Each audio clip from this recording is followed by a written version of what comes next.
Hai, perkenalkan saya Agnes Natasha Destri Manulang dan saya akan mempresentasikan presentasi saya mengenai Linux dan Cloud Computing. Linux merupakan operating system yang menganut sistem Unix dan menggunakan model pengembangan dan distribusi secara gratis atau biasa disebut dengan open source, yang dimana source ini itu ada di dalam operating system ini dan bisa di-share dan distribusikan secara gratis. Hal ini juga menjadi hal yang menjadi daya tarik dari Linux sendiri. Lalu, variasi dari Linux itu ada berbagai macam dan jenisnya, atau yang biasa kita sebut dengan distro ataupun distribution Linux. Contohnya ada Red Hat, Ubuntu, CentOS, Debian, atau yang biasa lebih dikenal juga Android itu termasuk dari variasi dari Linux. Selanjutnya, operating system. Tadi kan sudah dibahas dengan operating system. Operating system itu apa sih? Jadi, operating system itu merupakan sebuah sistem software yang memanage komputer hardware, software, dan juga aplikasi-aplikasi atau service yang berjalan di dalam komputer. Lalu, berbicara dengan popularitas, jika dibandingkan antara Windows dan Linux, Windows memang lebih terkenal. Karena secara operating system, Windows lebih mudah digunakan dan sudah banyak user yang menggunakan. Dari Windows sendiri itu juga berbentuk grafis. Sedangkan Linux sendiri menggunakan Common Prompt. Tetapi Linux juga sangat terkenal bagi designing operation system, karena Linux merupakan bagian open source yang gratis. Bagi designing operation system, hal tersebut bisa mengembangkan coding atau source menjadi solusi-solusi yang diinginkan. Contohnya, jika designing operating system ingin membuat solusi mengenai jaringan switch atau server dan storage ataupun lainnya, jadi kita bisa lebih mengembangkan Linux tersebut sesuai keinginan desainernya. Contoh desain custom operation system yang menggunakan Linux adalah Debian, Red Hat, Ubuntu, dan juga Fedora. Selanjutnya berbicara dari benefit Linux sendiri. Yang pertama, Linux itu terkenal dalam dunia programmer. Yang kedua, Linux dapat dimodifikasi sesuai keinginan. Dan yang ketiga, aplikasi-aplikasi di dalam Linux dapat diakses secara gratis. Contohnya Google Chrome, Google Earth, FileZilla, Adobe Reader, dan lain-lainnya. Lalu, Linux juga dapat digunakan tanpa harus menginstal antivirus, sehingga data kita akan aman dari virus atau malware apapun yang ada di dalamnya. Lalu, jika membicarakan stabilitas dan kehandalan, operating system Linux salah satu operating system yang handal dan tangguh. Hal ini menyebabkan Linux dapat digunakan hingga bertahun-tahun tanpa melakukan proses reboot ataupun start. Lalu, cara menginstal Linux sendiri itu ada 3 cara. Yang pertama USB stick, lalu live CD, dan virtual installation. Lalu perbedaan dari Linux dan Windows sendiri itu ada dari sisi file Windows, ya, yang dimana kalau Windows itu terkenal dengan drive C, drive E, drive D, drive F, dan juga folder. Sedangkan Linux menggunakan hierarki tree ataupun pohon. Dalam Linux sendiri itu nggak mengenal dengan istilah folder, melainkan hanya file saja. Dan tipe file di Linux itu ada ordinary file dan juga directory file. Lalu tipe user dari Linux sendiri itu ada regular, root, dan service account, yang dimana root user ini merupakan super user yang memiliki privilege administrasi, dan dalam Linux juga ketika menamai file merupakan hal yang sensitif. Contohnya pemberian nama file dengan perbedaan huruf kapital. Itu tidak bisa dideteksi ataupun dalam artian itu merupakan file yang berbeda. Selanjutnya, cloud computing. Cloud computing ini merupakan proses pengolahan daya komputasi yang di dalamnya itu ada baik CPU, RAM, network speed, software, OS, maupun storage melalui jaringan. Biasanya ini lewat internet. Lalu, cara kerja dari sistem cloud computing ini yaitu menggunakan internet sebagai server dalam mengolah data.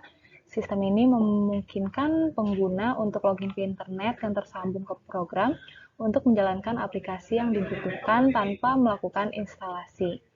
Lalu infrastruktur seperti media penyimpanan data dan juga instruksi atau perintah dari pengguna ini disimpan secara virtual melalui jaringan internet, kemudian perintah-perintah tersebut dilanjutkan ke server aplikasi.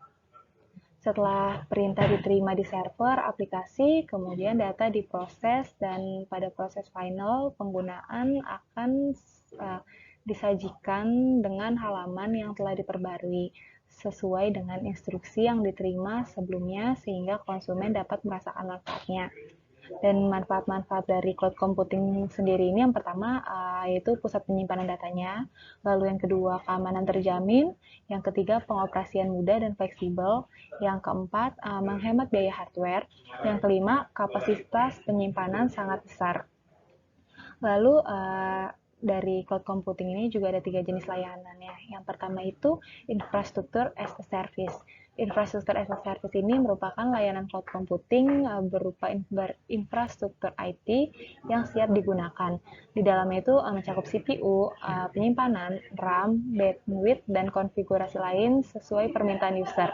Contohnya itu ada Google Computer Engine, AWS Elastic EC2, Microsoft Azure, dan juga lainnya. Yang kedua itu platform as a service. Platform as a service ini merupakan layanan cloud computing berupa platform siap pakai. User bisa menyewa platform tersebut untuk keperluan pembuatan aplikasi atau sejenisnya. Contohnya itu ada Google App Engine, AWS Elastic, dan juga Heroku. Yang ketiga atau yang terakhir itu ada software as a service, di mana layanan cloud computing ini berupa software user bisa langsung menggunakannya tanpa harus tahu teknis penyimpanan dan pengolahan datanya. Contohnya itu ada yang biasa kita gunakan itu sehari-hari, ada Gmail, Google Sheet, Google Docs, dan juga Facebook termasuk dalam layanan ini.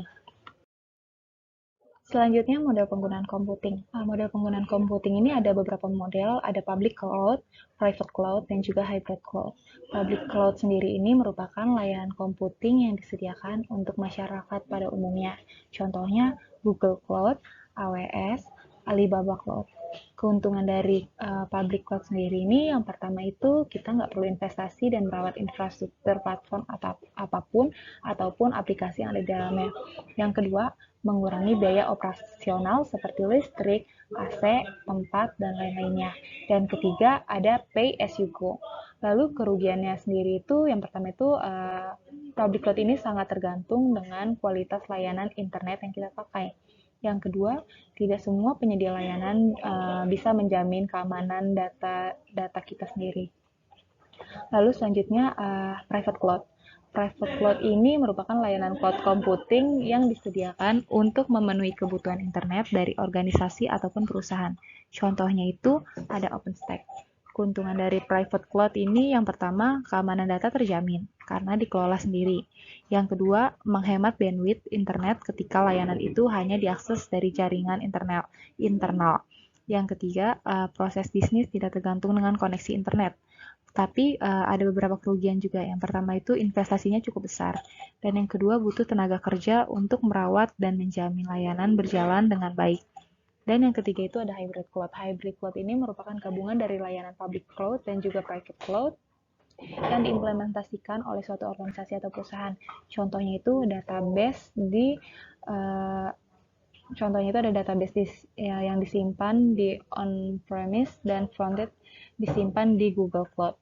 Keuntungan menggunakan hybrid cloud ini yang pertama keamanan data pasti terjamin karena keamanan ini dikelola oleh sendiri.